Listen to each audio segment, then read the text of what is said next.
Heute wechsle ich bei einem Astra H die Federn, Stoßdämpfer und die Domlager. Viel Spaß!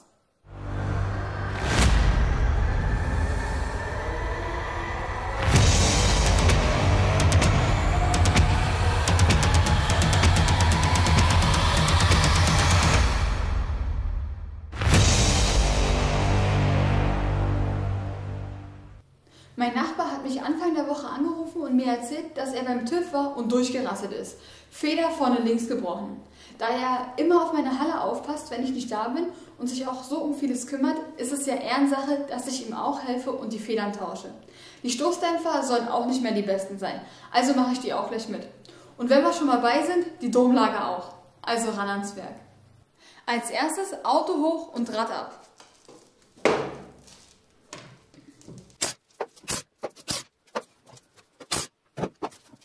Die Koppelstange muss ab. Dann machen wir das Gewinde mit einer Drahtbürste ein bisschen sauber und sprühen Rostlöser drauf und lassen es ein wenig einwirken.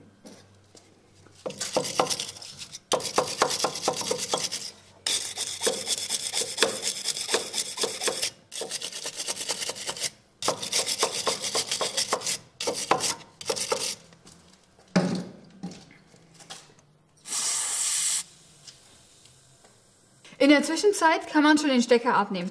Dafür drückt man mit einem Schraubendreher die Verrastung hier rein und zieht den nach oben ab.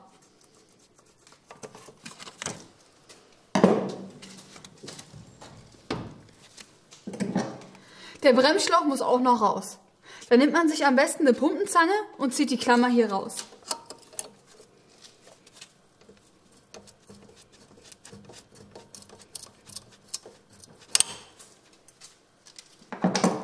Dann den Bremsschlauch ein Stück nach vorne ziehen und seitlich ausfädeln.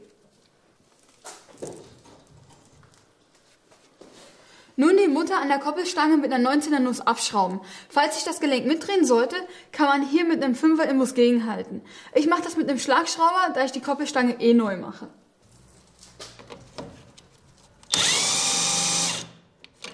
Dreht sich mit, also ist Handarbeit angesagt.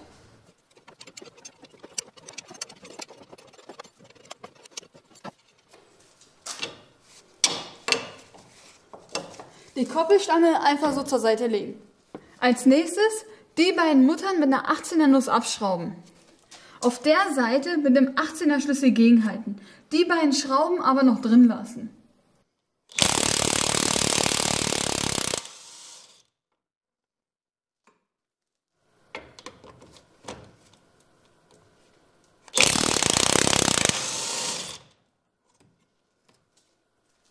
Ich habe den Wagen abgelassen, denn jetzt geht's hier weiter.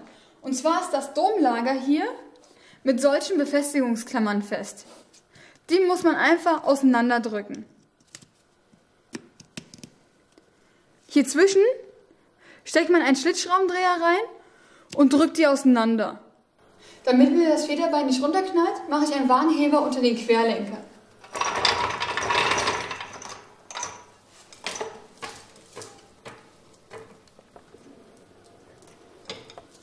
Jetzt die Klammern raus.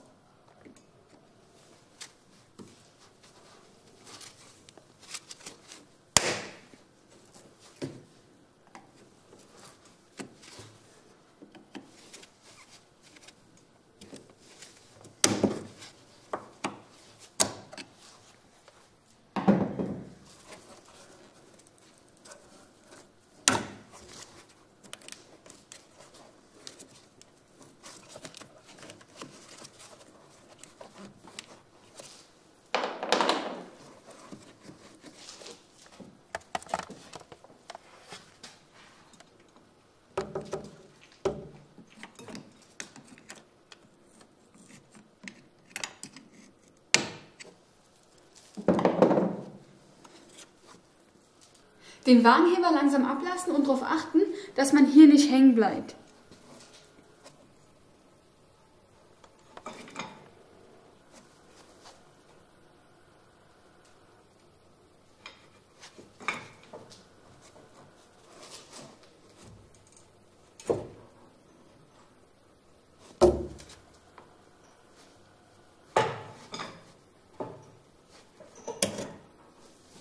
Die Beinschrauben rausziehen und das Federbein rausnehmen.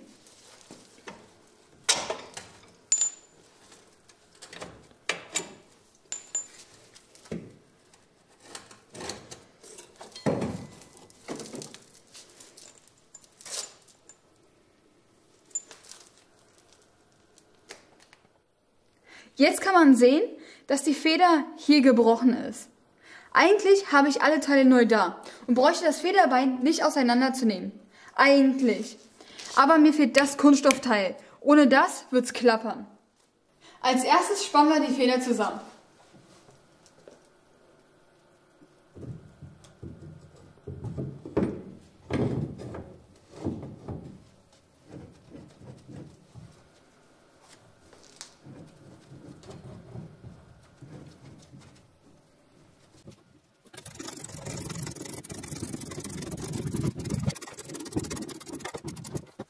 Wenn die Federspannung raus ist, ich drehe das Ding am besten mal um, die Kappe abnehmen.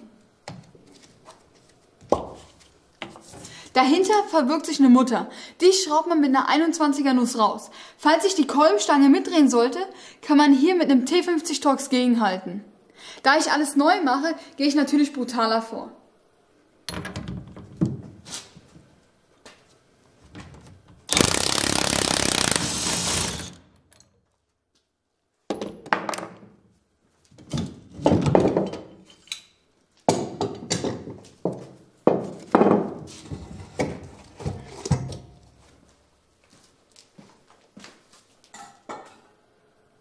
Es geht doch nicht über die Hydroronzange. Die Feder wieder entspannen.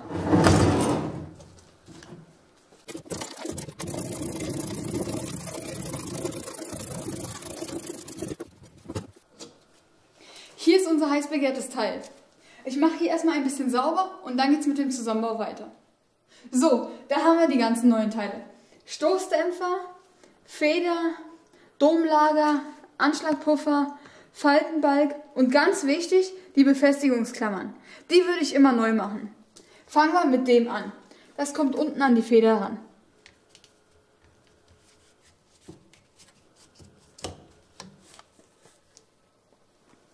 Als nächstes die neue Feder zusammenspannen.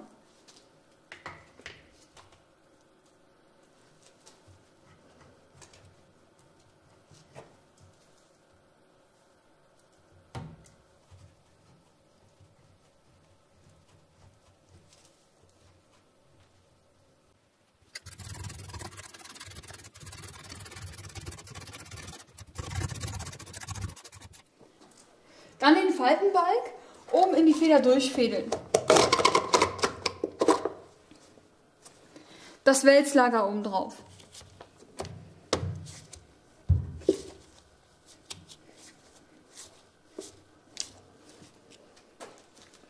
Bei dem Stoßdämpfer die Mutter und die Scheibe ab.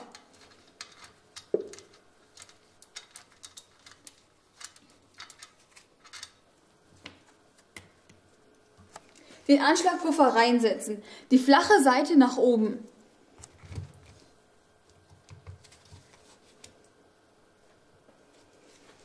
Den Stoßdämpfer in die Feder rein.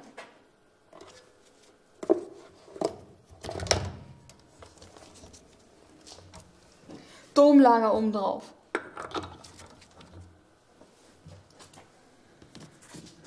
Scheibe drauf. Mutter drauf.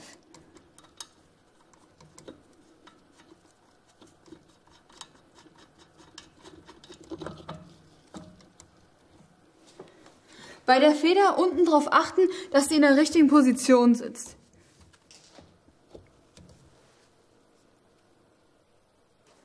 Die Mutter wird mit 80 Newtonmeter festgezogen. Hier innen an der Kolbenstange kann man wieder gegenhalten. Bei mir ist es jetzt ein 6er Imbus, aber das variiert je nach Hersteller.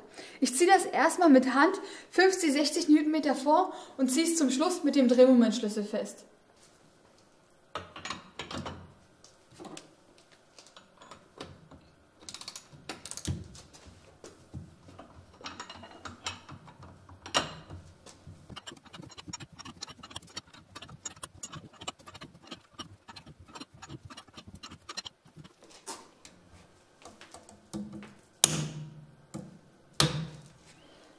Kommen wir kurz zu dem Werkzeug, was ich benutzt habe.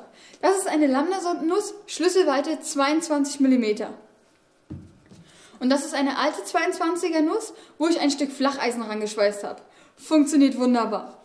Zum Schluss noch die Feder entspannen. Wieder darauf achten, dass die Feder richtig in ihrer Position sitzt.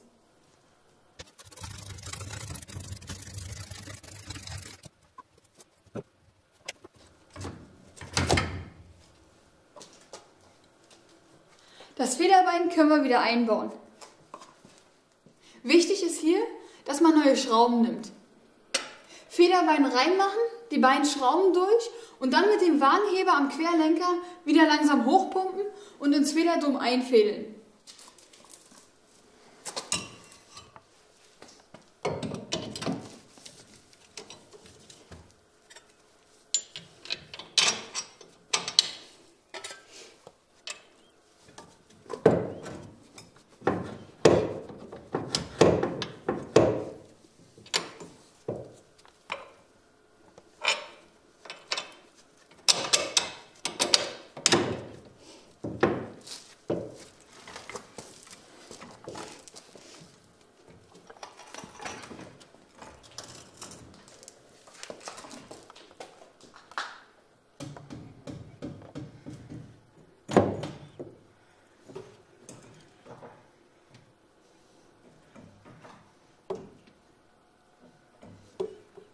Jetzt die Befestigungsklammern rein.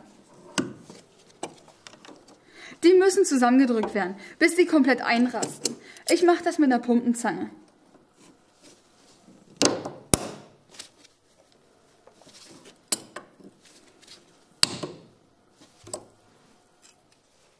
Kappe wieder drauf.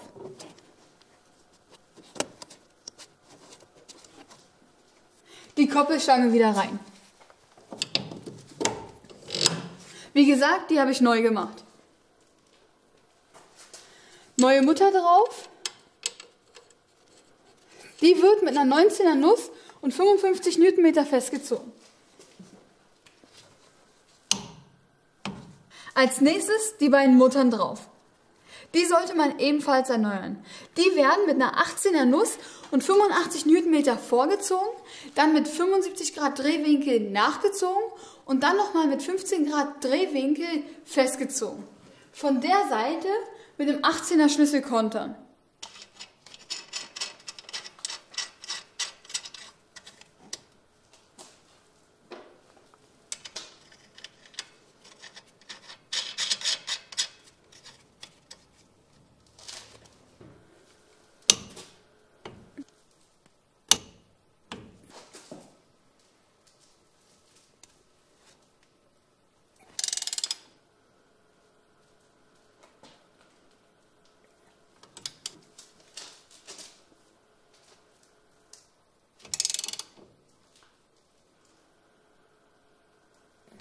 Zum Schluss noch den Bremsschlauch rein und mit der Klemmer festmachen.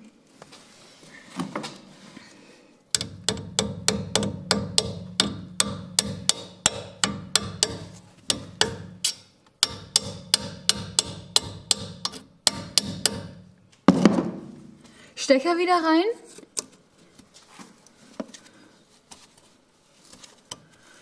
Und hier festklipsen.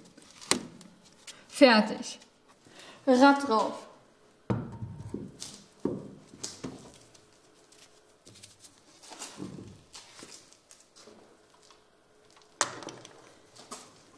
Die Schrauben werden über Kreuz mit 110 Newtonmeter festgezogen.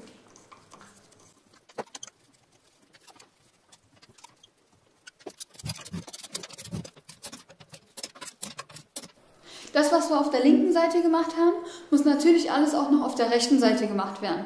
Denn Fahrwerksteile müssen immer auf beiden Seiten getauscht werden. Eine Achsvermessung sollte auch gemacht werden, laut Hersteller. So, das war's auch schon wieder für heute. Alle Ersatzteile und Werkzeuge habe ich euch wie immer in der Videobeschreibung verlinkt. Vielen Dank fürs Zuschauen. Wenn es euch gefallen hat, lasst mir einen Daumen nach oben da. Und wenn ihr mich immer noch nicht abonniert habt, auf den Abo-Button draufklicken. Also, bis zum nächsten Mal. Eure Gina.